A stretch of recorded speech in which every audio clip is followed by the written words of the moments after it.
mga karag-karag, welcome back to my vlog. Isang magandang umaga sa inyong lahat mula dito sa Lasak City. At ito na nga mga karag-karag, mga latest kaganapan na pinagchichismisan na mga active na mga chismoso at mga chismosa sa social media. Namatay ako ng 2 araw. Hindi talaga ako nakapag-vlog mga karag-karag. Hindi talaga kinaya ng katawang lupa ko yung ubo ko. Nanakit na yung lalamunan ko sa sigig paghut. Wala. Lupay-pay talaga ang katawang lupa at espiritu ni Kuragan. Kaya nanahimik muna ako at nagpapagaling. Hindi pa masyado magaling ako mga karag-karag. Pero ito na nga, naligo na ako kanina. Uy, impas galor taani, sayo tapag-bidyulan.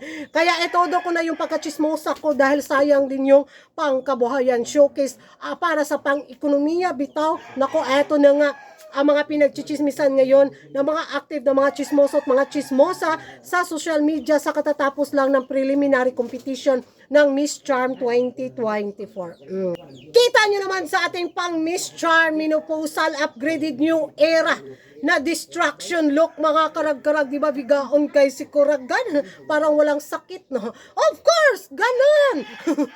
At eto na nga sa naging performance ni Kyla mga karag-karag sa preliminary competition ng Miss Charm 2024 na kung usap-usapan ito ng ating mga kapwa na mga kababayan bitaw sa naging performance niya sa kanyang swimsuit, sa kanyang pa-national costume at sa kanyang pa-evening gown. Oy, so nakita ko yung performance niya mga karag-karag sa kanyang swimsuit na kung saan bonggalicious.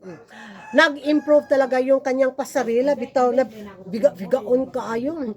Face card, gwapa gyud ang atong pambato. Hindi lang siya masyadong katangkaran mga karag-karag pero lumalaban siya sa kanyang swimsuit performance. Bigaon kay si Kyla mga karag-karag. Talagang bigay todo siya sa kanyang igwad pag ganun-ganun bitaw. Ay, I love it. Gusto ko yung ano niya.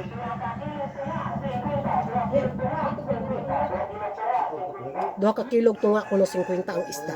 Duha ka kilog to nga 50 tapila di ang kilo. So ito tuloy na natin. So, sa kanyang swimsuit performance mga karag-karag aprobado ako.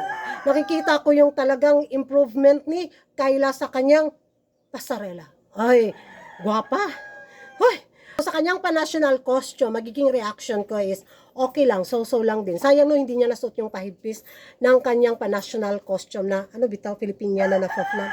Gwapa din, ganda ng performance niya. Pero doon ako nadismaya sa kanyang performance sa evening gown, mga karag-karag. Unsa imo ha, Kwanto Lindoy? Ha? Pilang band paper? Tagtulos 4-5? Ay, kanina 3.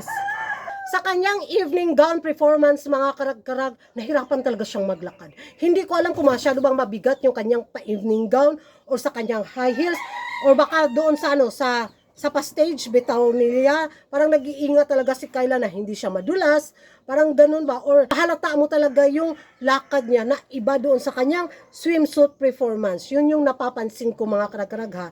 At yung kanyang pa-evening gown, maganda naman. Okay naman sa akin yung pa-design ng kanyang evening gown. Kaso lang, medyo natatabunan sa ilaw bitaw sa stage.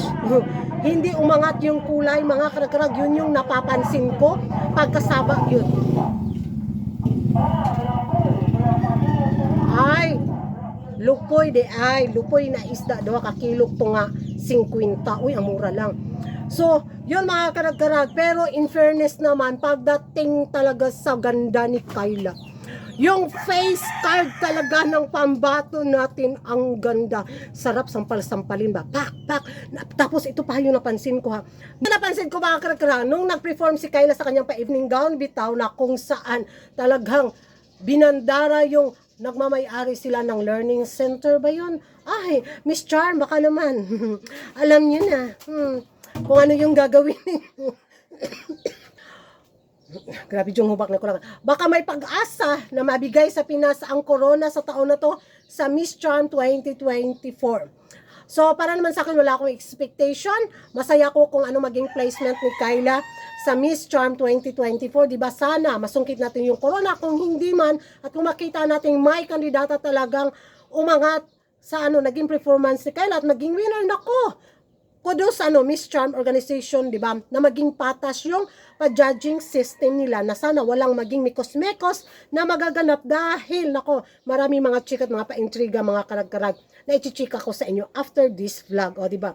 So focus muna tayo dito sa naging performance ni Kyla sa preliminary ng Miss Charm 2024. Sa tingin nyo mga karag-karag, aangat kaya si Kyla sa next round sa highest placement sa Miss Charm 2024 kung pagbabasehan natin yung performance niya, kung pagbabasehan natin yung face card ni Kyla, nako, pasok sa banga, di ba?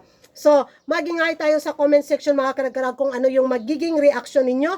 Comment down below at kung hindi ka pa nakapag-subscribe sa YouTube channel ko, don't forget to like and subscribe. Kuragan-karag, ang babaeng lagi nagkarag-karag. And see you in my next vlog. Hoy, parit nyo naman tong ano natin, new era of menopausal destruction. Look, o diba? Pak, da.